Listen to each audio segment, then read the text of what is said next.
नमस्कार, मैं Springer public school की अध्यापिका चंद्रकला गोस्वामी आप लोगों के समक्ष दैनिक जागरण संस्कार शाला के अंतर्गत स्वार्थ से दूर नामक कहानी को प्रस्तुत कर रही हूँ।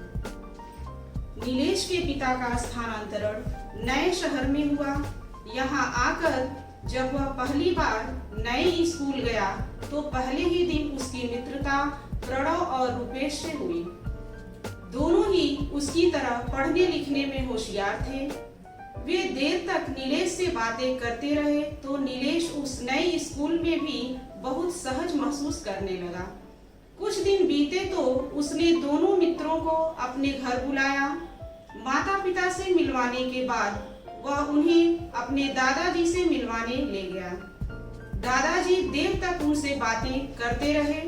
जाने से पहले दोनों मित्रों ने रात का भोजन नीलेश के घर पर ही किया। जब वे चले गए तो नीलेश ने अपने दादाजी से पूछा कि उन्हें उसके नए मित्र कैसे लगे।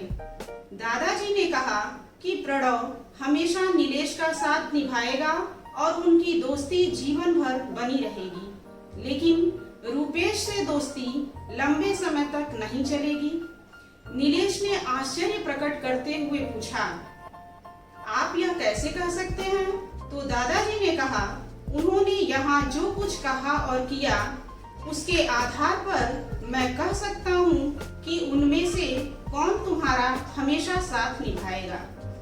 जब हम भोजन कर रहे थे तो रूपेश का पूरा ध्यान अपने भोजन पर ही था। उसे इसकी चिंता नहीं थी कि दूसरे लोग क्या कर रहे हैं। जब तुम्हारी माताजी रोटियां लेकर आती तब रूपेश तुरंत ही अपने लिए रोटियां ले लेता, लेकिन प्रणव इस बात का ध्यान रख रहा था कि दूसरे लोगों को रोटियां पहले मिल जाएं, उसके बाद वह अपने लिए ले। एक बात और थी, डाइनिंग टेबल पर कुछ चीटियां आ गई थीं। प्रणव ने सावधानी से उन्हें नुकसान पहुंचाए बिना वहां से उन्हें हटा दिया, लेकिन जो चीटियां रूपेश की प्लेट के पास थीं, रूपेश ने उन्हें पेपर नैपकिन से दबाकर मार डाला। जो व्यक्ति केवल अपने पोषण के बारे में सोचता है और जीवों के प्रति जिसमें निर्दयता है, वह व्यक्ति कभी अच्छा मित्र नहीं बन सकता। इसीलिए मैंने निर्णय लिया कि प्रणव से तुम्हारी मित्रता हमेशा रहेगी और रूपेश के साथ सीमित समय तक रह पाएगी। नीलेश ने दादाजी की बातें ध्यान से सुनी, लेकिन अभी उसे किसी निर्णय पर पहुंचना ठीक नहीं लगा। इसलिए उसने रूपेश और प्रणव के साथ अपना व्यवहार पहले जैसा ही बनाए रखा। कुछ समय बीता, परीक्षाएं हुई और उनके परिणाम भी आ गए। तीनों ही अच्छे नंबरों से उत्तीर्ण हुए। एक दिन तीनों ने तय किया कि पास के जंगल में जो झरना है वहां चलकर पिकनिक मनाई जाए। तीनों अपनी अपनी साइकिल पर सवार होकर झरने के पास पहुंचे। घर से तीनों ही अपनी अपनी पसंद की चीजें बनवाकर लाए थे। वे अपना टिफिन बॉक्स खोल ही रहे थे कि अचानक नीलेश के हाथ से उसका टिफिन बॉक्स गिर गया और सारा खाना जमीन पर बिखर गया। नीलेश के चेहरे पर उदासी उतरी तो प्रणव ने कहा कि चिंता मत करो, मेरा और रूपेश का भोजन सुरक्षित है, हम तीनों उससे काम चला लेंगे। लेकिन प्रणव की बात सुनकर रूपेश ने तुरंत कहा, नहीं भाई, मैं तो केवल उतना ही लाया हूँ जितना में मेरा पेट भर सके। तुम चाहो तो अपना भोजन नीलेश को करवा दो। मैं भूखा रहता हूँ तो मुझे गुस्सा आने लगता है, इसलिए मैं अपने खाने के मामले में कोई समझौता नहीं कर सकता।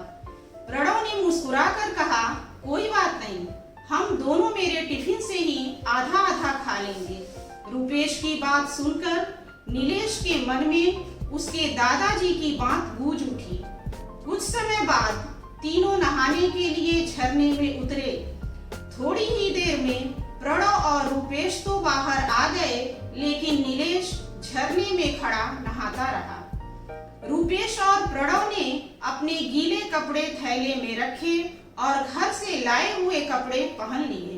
तभी नीलेश चिल्लाया, मेरा पाँव किसी चीज में फंस गया है, जल्दी आओ।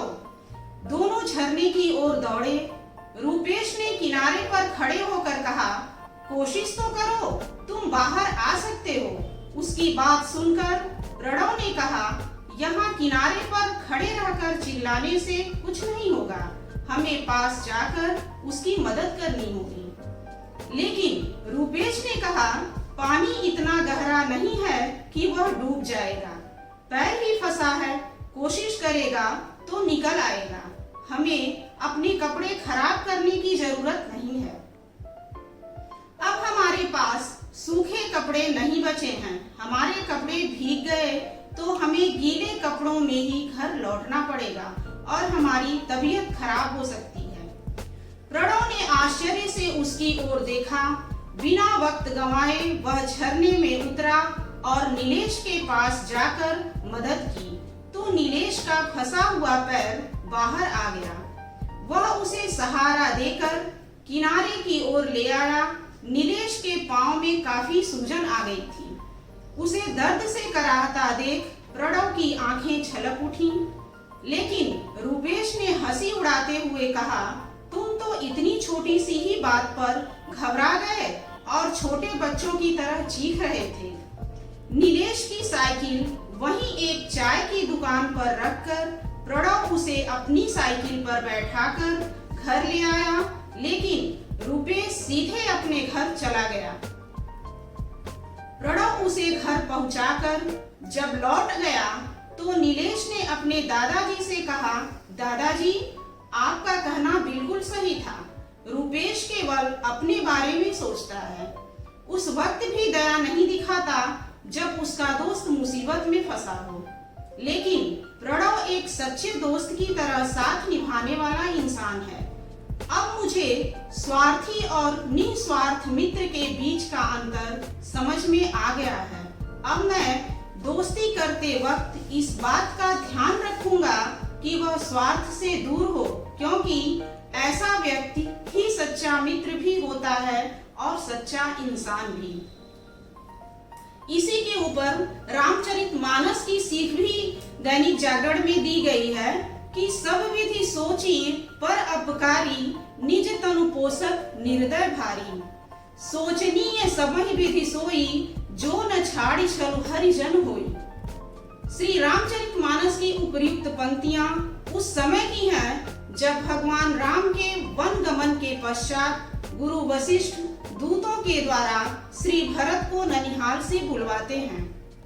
श्री भरत के लौट आने पर महाराज श्री दशरथ की मृत्यु की सारी गाथा से व्याकुल श्री भरत को गुरुदेव बहुत प्रकार से समझाते हैं।